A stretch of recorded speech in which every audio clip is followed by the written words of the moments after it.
Teman, pernah nggak dalam interaksi sama anak, Anda mendapatkan kalimat dari mereka, pertanyaan dari mereka yang membuat shock gitu? Pernah? Saya pernah.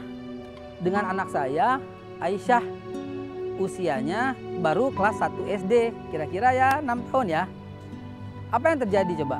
Aisyah melontarkan pertanyaan yang membuat saya shock. Menjelang tidur, saat menjelang tidur sama Aisyah, Aisyah berkata begini, "Pah, Aisyah punya pacar."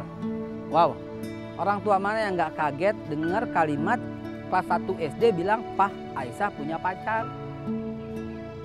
Pingin kita tiba-tiba marah, pingin ya, "Awas kamu, nggak boleh itu pacaran, masih kecil, awas kamu," dan seterusnya dan seterusnya.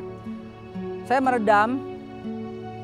Karena apa? Karena dia udah percaya sama saya udah jadi teman curhatnya.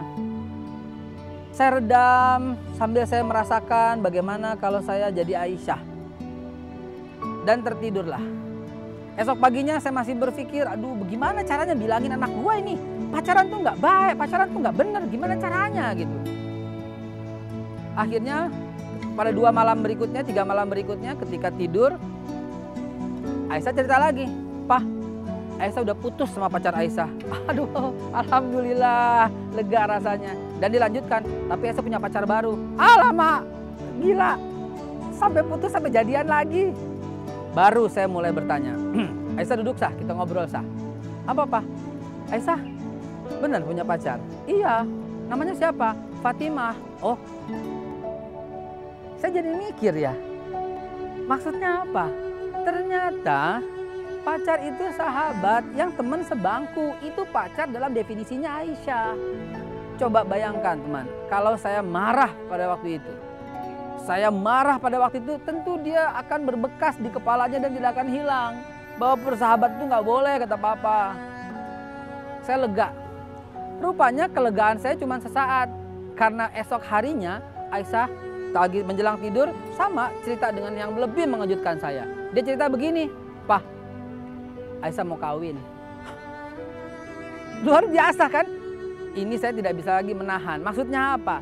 Saya interogasi, rupanya ibu gurunya berkata kepada Aisyah, ibu guru mau ke pesta pernikahan, mau ajak Aisyah. Karena Aisyah menjadi idola gurunya, jadi gurunya mau ngajak Aisyah. Coba kalau sampai saya memarahinya. Ternyata datang ke pesta pernikahan, Aisyah cara bicaranya Aisyah mau kawin. Padahal datang ke pesta pernikahan. Jadi teman, jadilah orang tua yang bisa mengerti bahasa anak. Dia punya literatur bahasa yang terbatas ketimbang kita. Kenapa kita harus paksakan dia berbicara dengan bahasa orang sedewasa kita? So nggak adil kan? Kalau begitu pahamilah bahasanya. Karena dia punya maksud-maksud yang vocabulary-nya tidak selengkap Anda. Kalau begitu selamat damai ya dengan keluarga ya. Karena ketika kita mengerti bahasanya, maka harmonisasi itu yang akan kita dapat. Mengertilah bahasa anak.